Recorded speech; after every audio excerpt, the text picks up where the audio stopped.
Hello, thanks for tuning in to my channel. If you're new to my channel, please leave a comment.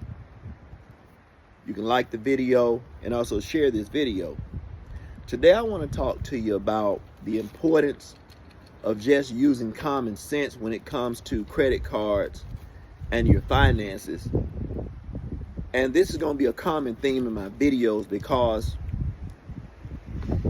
I've come to realize that a lot of decisions are made concerning use of credit cards and finances that don't involve common sense.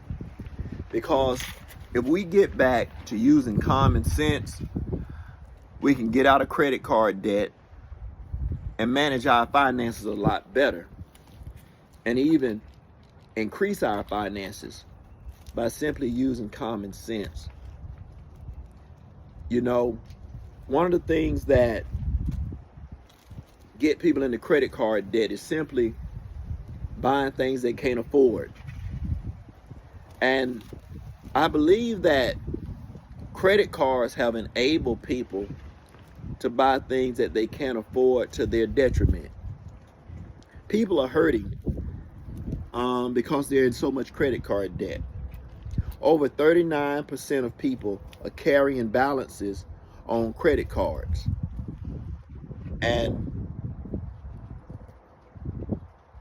when you look at how much the banks are charging for interest rates, you know, not everybody has 0% interest.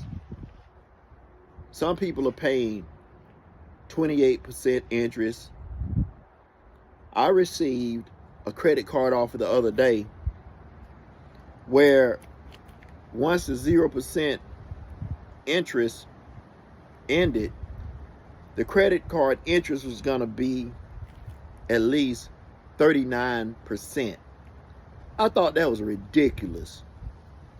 And I wasn't going to use the credit card to get the credit card offer anyway. But just the thought of paying 39% after the 0% interest rate is over, I thought that was just a slap in the face. And so we have to be careful, and we got to guard ourselves against predatory credit card offers and buying things that we can't afford. You know, when you use a credit card, you have to use it with the mindset of being able to pay that debt off.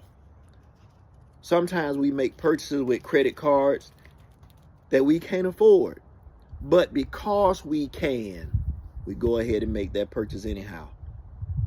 See, just because you can purchase something doesn't mean you should purchase it. Just because you can buy a Tesla doesn't mean that you should buy a Tesla. There's a difference.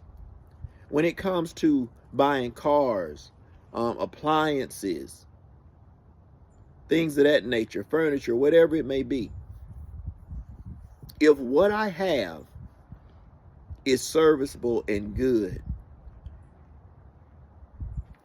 I'm going to use common sense and just continue to ride my car without a car payment rather than get into debt buying a new car. Now, I will say this. My wife and I, we have two cars. We have a Mercedes and we have a Mustang.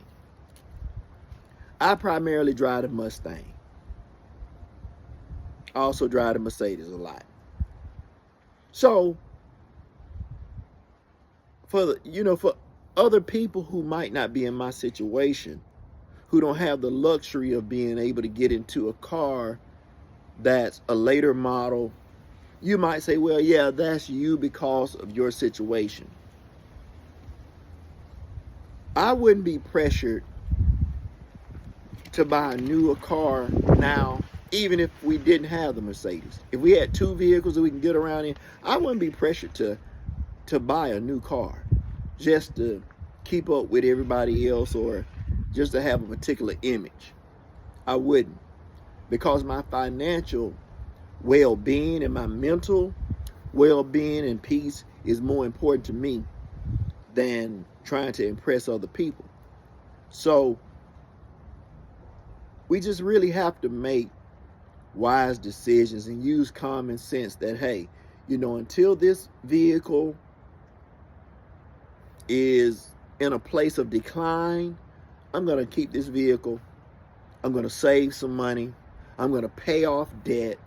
Then once I get out of debt, I got some money saved. I want to buy a new car. Okay, that's good. That's fine. But to just continue to add on in a bad situation, that's what I'm talking about. And those are the people I'm talking about. I'm not talking to the rich.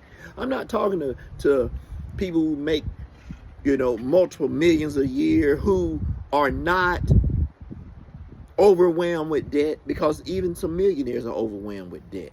And this will apply to them too, just using common sense. Sometimes you can make a lot of money, have a lot of income, but you spend so much that you get yourself in over your head. This applies to anyone in that situation, that you can use common sense and get yourself out of debt. You just got to stop spending. You got to stop spending and start paying off debt. You got to discipline yourself. And look, it is so true what they say on Dave Ramsey. When you buckle down and start paying off debt and you're not going places, you're not traveling left and right, people think you're crazy. People think something's wrong with you because you're not out in the streets and you're not doing this and doing that. When you're simply being disciplined, sitting down somewhere, paying off your debt, being responsible. You know, so you have to do what's best for you and your household. You have to make that tough decision and say, hey, wait a minute. Are we living for everybody else besides ourselves? You know, Jesus, he said something very powerful. He said, love your neighbor as you love yourself. We often practice loving and forgiving other people, but we got to love and forgive ourselves. You got to love yourself. You got to love yourself enough to say, I'm not going to continue down this path of debt that I can't afford. It's hurting me. I'm worried about it. I'm not happy with it. You know, my wife and I, we want to have a deck built. We want to get some work done to the backyard. But we have decided, hey, we're going to wait. We're going to save some money. Then we'll get those things done. Because just because I can go pull out a 0% credit card and have it financed, that's not really going to make us happy, because now we got the debt, yeah, but now here I am in this cycle of debt again. And it's just a cycle.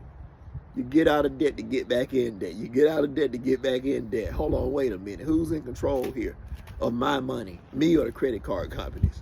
I am. So take control of your finances. Thank you for tuning in to this broadcast. I'm going to be making more videos. So listen, leave a comment to help spread the video across YouTube. Like the video and share this video. And remember to use common sense. Be blessed. Bye-bye.